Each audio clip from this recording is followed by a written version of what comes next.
Fever practice, releasing a little small clip of Caitlin actually dressing out in practice, which lead me to believe her injury is bad, but it might not be as bad as we think because she's dressing out in practice. The other day when they played, we seen her jumping up and down. And I'm just here to tell you, Caitlin Clark return could be back sooner than later. Let's check out this footage.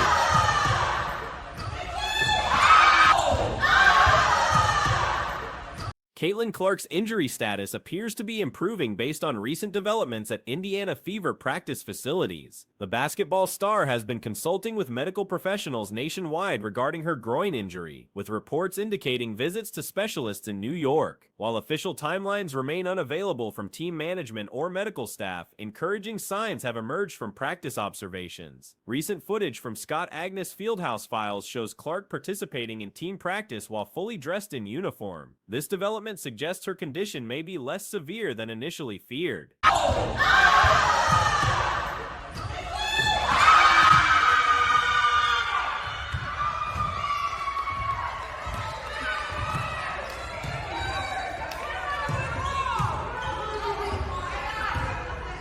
So as you guys seen in the clip, Caitlin Clark was there, fully dressed in practice, man. But just like I stated, we really haven't heard anything from the team. But I'm telling you right now, this is a promising update, bro. Just based off what we just seen so far. Her jumping up and down, her... Video evidence captured her moving freely and jumping during practice sessions, indicating potential progress in her recovery process. The absence of official medical updates has created uncertainty around her return timeline. However, visual confirmation of her active participation in team activities provides optimism for supporters and team officials alike. Her presence at practice sessions, combined with her apparent mobility, points toward a potentially earlier return than previously anticipated. Concurrent discussions about WNBA player compensation have gained momentum during Clark's absence. Her now being just out in practice. We know she went and met with doctors last week. And I'm telling you right now, it's looking like it's possibly on the up and up for Caitlin Clark, possible return. Internet in several ways. He released a series of tweets basically talking about this whole debacle with these WNBA players deserving more pay. Now, your boy John the Liquidator made a video last night telling y'all my thoughts about it.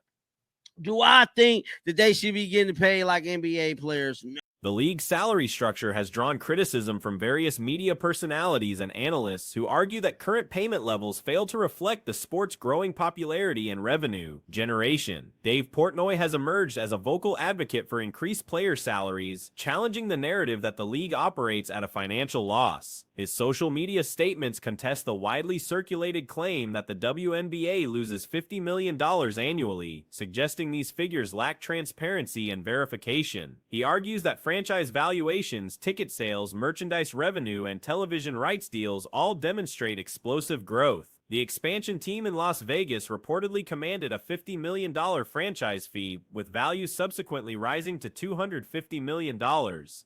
Do I think that they should be getting paid like NBA players? No. No, they shouldn't. But should they be making, like, should the cap be like 3-4 million? Yes. Should they be making at least $1 million? Yes. Couple $100,000 a year?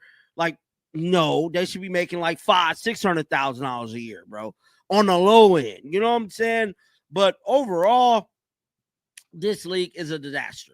Now, Dave Portnoy, like I stated, has released some videos, man, kind of talking about all of this, bro. This dramatic increase reflects the league's enhanced marketability and revenue potential. Average attendance figures now exceed those of several NBA franchises, demonstrating genuine fan engagement and commercial viability. Player compensation has become a central bargaining issue as the current collective bargaining agreement faces scrutiny. Clark's rookie salary of $76,000 has drawn particular attention, with critics noting that content creators and social media personalities earn more than professional athletes competing at the highest level. The timing of these salary discussions coincides with the WNBA All-Star Weekend, where players wore shirts demanding fair compensation during pre-game activities. Has released some videos, man, kind of talking about all of this, bro. Now, he started this thing with with a video. But before we get into the video, we're gonna talk about these tweets right here that he had released, man, on his S account. Now, Dave Portnoy has, went through his ups and downs in the media, but he always stood firm and stood tight with Caitlyn and the Caitlyn Clark fan base. And he went on to say, I see a lot of more. This public demonstration highlighted the growing tension between player expectations and current compensation structures. Arguments supporting increased salaries emphasize the league's unprecedented growth metrics. Television ratings have reached historic levels, merchandise sales continue climbing, and venue attendance regularly sells out major arenas. The Women's Basketball Championship game recently outperformed its male counterpart in viewership, indicating shifting audience preferences and engagement patterns. Franchise investment opportunities have attracted serious consideration from business leaders who recognize the league's potential. And he went on to say, I see a lot of morons trying to act like the WNBA players don't deserve more money. They're throwing around this lost 50 million number that no one even knows where it comes from. The finance to the league or a mess tied in with the NBA proposal murky. The owners don't want to say how the league is doing because then you got to pay more going into bargaining agreement. The league is exploding. Franchise values are exploding. Ticket sales, merch, TV. The combination of rising franchise values, improved television deals, and expanded sponsorship opportunities creates compelling investment scenarios for prospective owners. Critics of salary increases often reference historical financial losses and the league's connection to NBA subsidies. However, advocates argue that past performance doesn't reflect current market conditions and revenue opportunities. The league's transformation, driven largely by Clark's arrival and the subsequent surge in interest, represents a fundamental shift in the sport's commercial prospects. The rivalry between Clark and Angel Reese has generated comparisons to historic basketball partnerships that elevated entire leagues. Agreement. The league is exploding. Franchise values are exploding. Ticket sales, merch, TV rights, all exploding. The players have opted in their CBA. Of course, they took it. It's all about leverage in renegotiations. For the first time in history of the league, key players have power. The players make virtually nothing while the entire league explodes. Of course, they deserve more money. Just the values of team pay for it without all of the other stuff. If somebody told me I could buy. Similar to how Magic Johnson and Larry Bird transformed the NBA in the 1980s, these emerging stars are creating compelling narratives that attract new audiences and maintain existing fan engagement. Additional rising talents like Paige Buchers promise continued growth and star power for future seasons. The development of multiple marketable personalities reduces dependence on any single player while building a sustainable foundation for long-term success. Television rights negotiations represent significant revenue opportunities as networks compete for broadcasting privileges. The increased viewer interest translates directly into advertising revenue and subscription value, creating leverage for more favorable contract terms.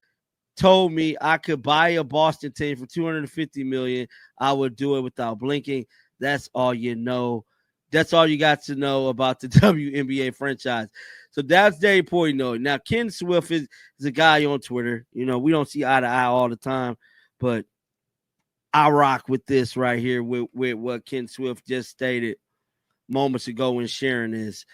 Ken Swift basically states, before we play this Dave Portnoy video, hopefully you guys can see this. Sponsorship partnerships have expanded beyond traditional sports brands to include major consumer companies recognizing the league's demographic appeal. This diversification of revenue streams strengthens the financial foundation supporting higher player compensation. The collective bargaining process will likely reflect these changed circumstances, with players positioned to negotiate more favorable terms than in previous agreements. Their increased leverage stems from the league's improved financial position and growth trajectory. Marketing strategies have evolved to capitalize on social media engagement and digital content creation. 6 hours worth fever to feed the Aces.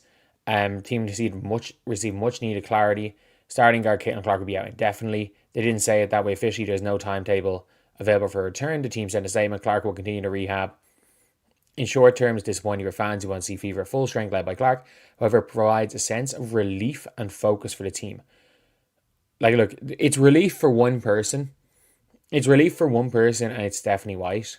Let's be completely honest. Like, it is not a relief for Aaliyah Boston, knowing for a fact Caitlin Clark. Players and teams now generate revenue through multiple channels beyond traditional ticket sales and merchandise, expanding the overall financial ecosystem. International expansion opportunities could further increase revenue potential as women's basketball gains global recognition. Successful domestic growth provides a foundation for extending the brand into new markets and territories. The commissioner's role in facilitating these negotiations and recognizing the league's transformation will prove crucial for maintaining momentum. Leadership decisions regarding salary structures and revenue sharing will impact long-term sustainability and player retention. Is out. Like, it's not some sort of, oh, you know what, that's a relief. You know, we don't even have to wonder whether or when Caitlin's coming back. We just know she's not coming back. Like, there's no relief in that. There could be like pressure maybe being lifted off, and the anxiety may be gone, but that's not relief.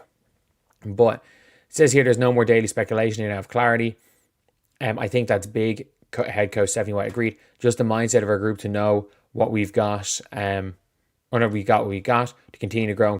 Youth participation in basketball has increased significantly, suggesting a pipeline of future talent and continued fan development. This grassroots growth supports the argument for treating the league as a long-term investment rather than a charitable endeavor. Media coverage has evolved from minimal reporting to comprehensive analysis and debate, reflecting genuine interest rather than obligatory coverage. This organic growth and attention translates to advertising value and broadcast appeal. The debate over compensation ultimately centers on recognizing professional athletes' market value in an entertainment industry experiencing rapid growth. Whenever we got what we got to continue to grow and connect in those ways. And is she available? Is she not available? Will she practice? Will she not practice? And that's a sort of disruption that comes with that. So there's clarity. I think it's good for everybody. It's good for Caitlin too. She doesn't feel any kind of way. She can just approach and attack her rehab one day at a time.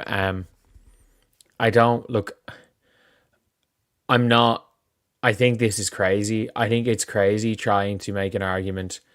And it says here, obviously, everyone wants her to return as soon as possible, but that must come only when Clark's body is healed. I agree with that. There's no question she wants. Traditional metrics and historical precedents may not accurately reflect current conditions and future potential. Clark's specific situation illustrates the broader compensation issues, as her individual impact on league popularity and revenue generation far exceeds her current salary level. This disconnect between value creation and compensation highlights the need for updated payment structures. The resolution of these compensation discussions will likely influence the league's ability to attract and retain top talent while maintaining the growth trajectory that has transformed women's professional basketball into a viable commercial enterprise. Recent developments surrounding Caitlin Clark's injury status have generated discussion regarding the Indiana Fever's handling of the situation and their coaching staff's public statements about her absence. As soon as possible, but that must come only when Clark's body is healed. I agree with that. There's no question she wants to be out there. I think that's kind of a crazy way.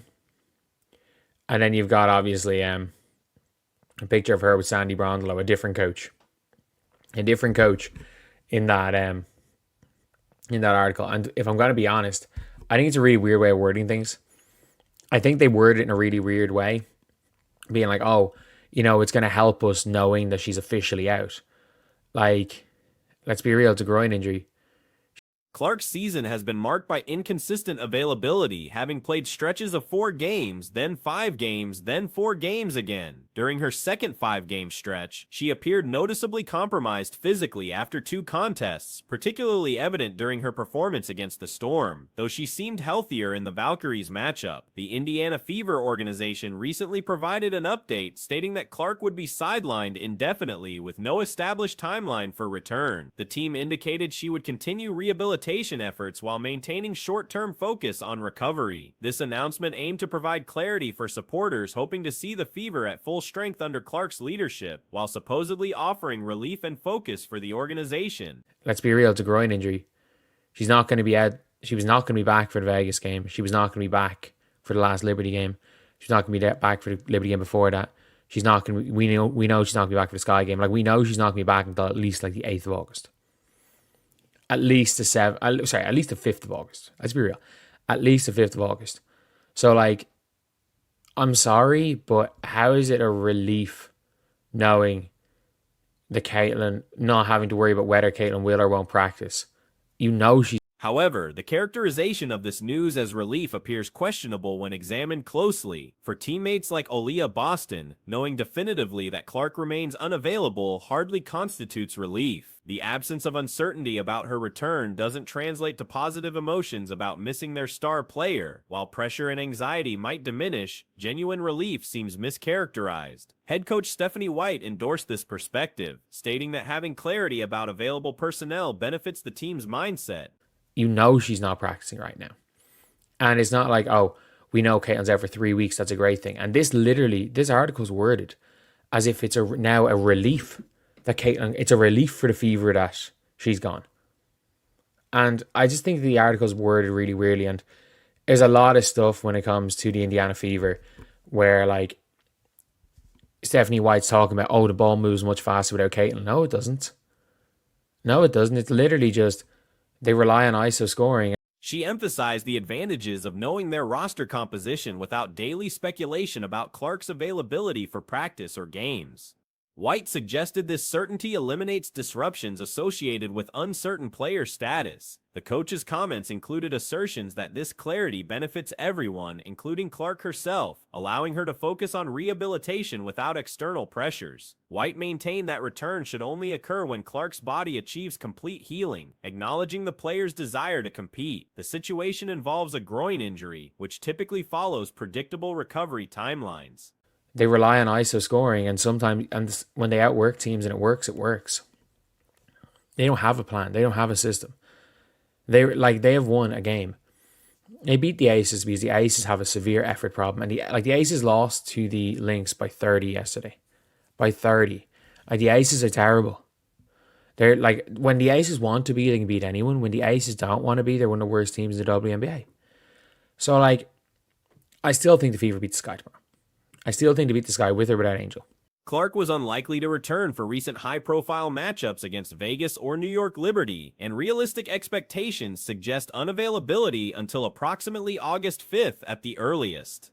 Given this predictable timeline, framing indefinite absence as organizational relief appears peculiar. The phrasing used in official communications seems unusual, particularly suggestions that not wondering about Clark's practice participation provides significant benefits. Current circumstances already indicate she's not practicing, making concerns about daily speculation seem overblown. The narrative treats indefinite absence as positive development rather than acknowledging the obvious challenge of missing their primary offensive weapon. But we really see how the Fever are going to get on against the Wings. Or not even the Wings, against the Mercury, who are competent, and Dwana Bonner is going to want to absolutely destroy them. But again, there's like, the Fever are playing a lot of games like it's their Super Bowl. And every game without Caitlin Clark, the Fever, it seems to be the Fever either go out and absolutely hoop.